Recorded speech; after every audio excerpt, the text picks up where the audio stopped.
수평한 테이블 맨상에 놓여 있는 질량이 M2의 물체는 좌우에 있는 질량이 없고 마찰이 없는 도르래를 통해서 질량이 M한 M3 물체에 줄로 연결되어 있습니다. 질량 M2의 물체를 제가 잡고 있겠습니다. 그러면 아무나 안 생기죠. 잡고 있는 손을 놓겠습니다.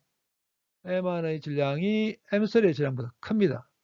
어떤 일이 생기냐면 M1은 밑으로 내려오고 M3 위로 올라가게 됩니다. M1과 M3가 이렇게 움직임에 따라서 M2는 테이블 면으로부터 운동 마찰력을 받으면서 왼쪽 방향으로 움직인다면 가속도의 크기와 두 줄에서의 장력의 크기 구해보도록 하겠습니다. 우선 세 물체에 작용하는 힘부터 생각해 보면 M1 중력받겠죠. 그리고 M1과 M2 줄을 통해서 상호작용합니다. M1이 줄을 통해서 M2를 이렇게 잡아당길 만큼 M2도 줄을 통해서 M1을 이렇게 잡아당깁니다. 줄의 질량 무시하겠습니다. 그러면 이 두 힘의 크기 같죠? 장력이죠. 왼쪽 줄에서의 장력의 크기를 T1으로 표기하도록 하겠습니다. 그 다음에 M3 중력받을 겁니다.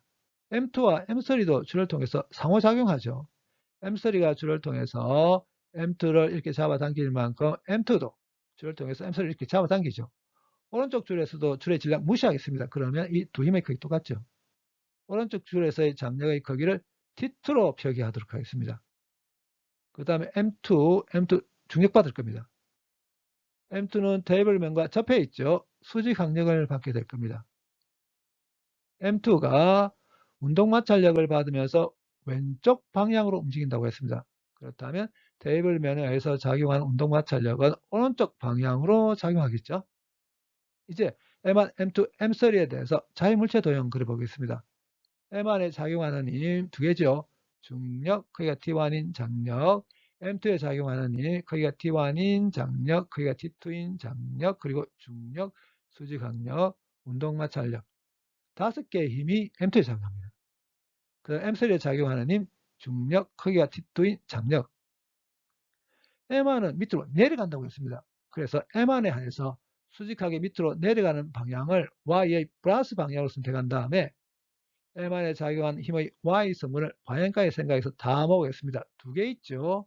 우선 이 힘은 어떤 힘이냐면 거기가 M1G이면서 플러스 Y 방향으로 향하고 있는 중력입니다. 그 다음에 이 힘은 어떤 힘이냐면 거기가 T1이면서 마이너스 Y 방향으로 향하고 있는 장력이죠. M1에 작용하는 힘의 Y성분을 방향가에 생각해서 다 모았습니다. 그러면 이 녀석은 M1의 Y방향의 가속도에다가 M1 질량 곱한 것 같아야 합니다. M3는 위로 올라간다고 했었죠. 그래서 M3 안에서는 수직하게 위로 올라가는 방향을 Y의 플러스 방향으로 선택한 다음에 M3에 작용하는 힘의 Y성분을 방향까지 생각해서 다 모으겠습니다. 두 개 있습니다. 우선 이 힘은 어떤 힘이냐면 거기가 T2이면서 플러스 Y 방향으로 향하고 있는 장력이죠. 그 다음에 이 힘은 어떤 힘이냐면 거기가 M3G이면서 마이너스 Y 방향으로 향하고 있는 중력입니다.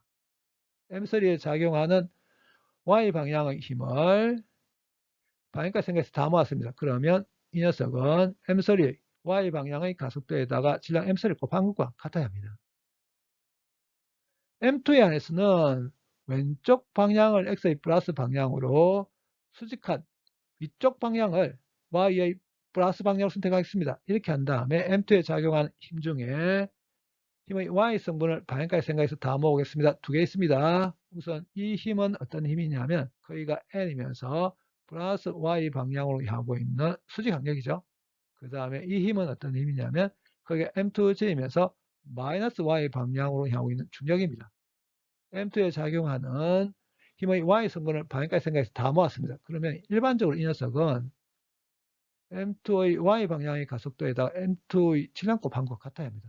근데 M2가 어떻게 움직이냐면 왼쪽 방향으로, 그러니까 플러스 X 방향으로만 가속되죠. Y 방향으로는 아무런 변화가 안 생깁니다. 이 말은 0이 돼야 된다는 걸 뜻합니다. 그래서 지금 문제의 상황에서는 수직 강력의 크기가 M2G가 돼야 된다는 걸 알 수 있습니다. 운동마찰력의 크기는 수직 강력의 크기에다가 운동마찰 계속 곱해버리면 되죠. 수직 강력의 크기가 M2G라고 했습니다. 그렇기 때문에 운동마찰력의 크기 이렇게 쓸 수 있습니다. 이제 M2에 작용한 힘 중에 힘의 X성분을 방향까지 생각해서 다 모으겠습니다. 3개 있습니다. 우선 이 힘은 어떤 힘이냐면 크기가 T1이면서 플러스 X 방향으로 향하고 있는 장력입니다. 그 다음에 이 힘은 어떤 힘이냐면 크기가 T2이면서 마이너스 X 방향으로 향하고 있는 또 다른 장력이죠. 그 다음에 이 힘은 어떤 힘이냐면 크기가 FK이면서 마이너스 X 방향으로 향하고 있는 운동 마찰력입니다.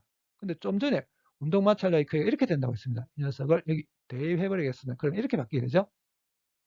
M2에 작용하는 힘의 X성분을 방향까지 생각해서 다 모았습니다. 그러면 이 녀석은 M2의 X방향의 가속도에다가 M2 질량 곱한 것과 같아야 합니다.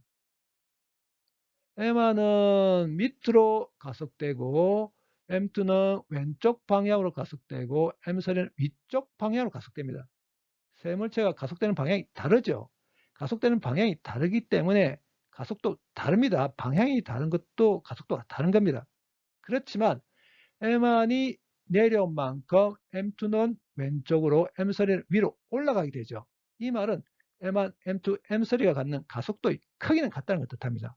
그래서 그 가속도의 크기를 A로 표기하도록 하겠습니다. 그렇다면 M1의 Y방향의 가속도는 어떻게 표기할 수 있냐면 가속도의 크기는 A고 플러스 Y방향으로 가속된다고 생각하면 됩니다. 그래서 이렇게 쓸 수 있습니다.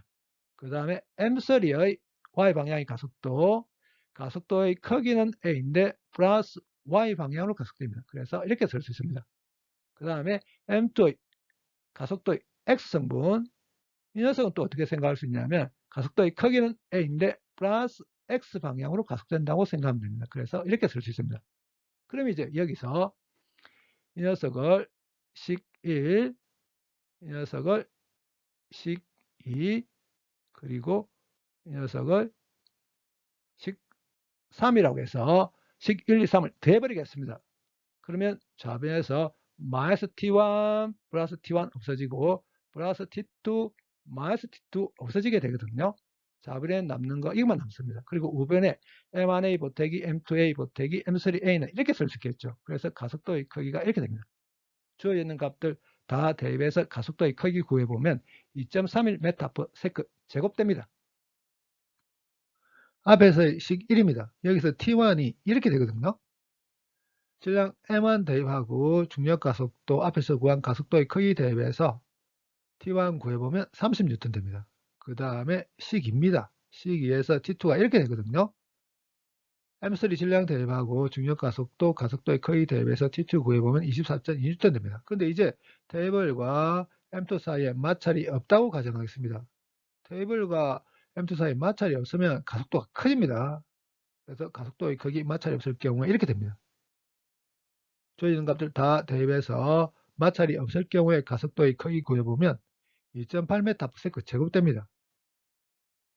M2와 테이블 사이에 마찰이 있든 없든 M1과 M3가 받게 되는 중력의 크기는 마찰력이 있는 것과 없는 것과 아무 상관이 없죠. 그런데 M2와 테이블 사이에 마찰력이 없으면 밑으로 내려오는 M1의 가속도 커집니다. 이 녀석은 변화없는데 가속도가 커지려면 T만 작아져야 되겠죠.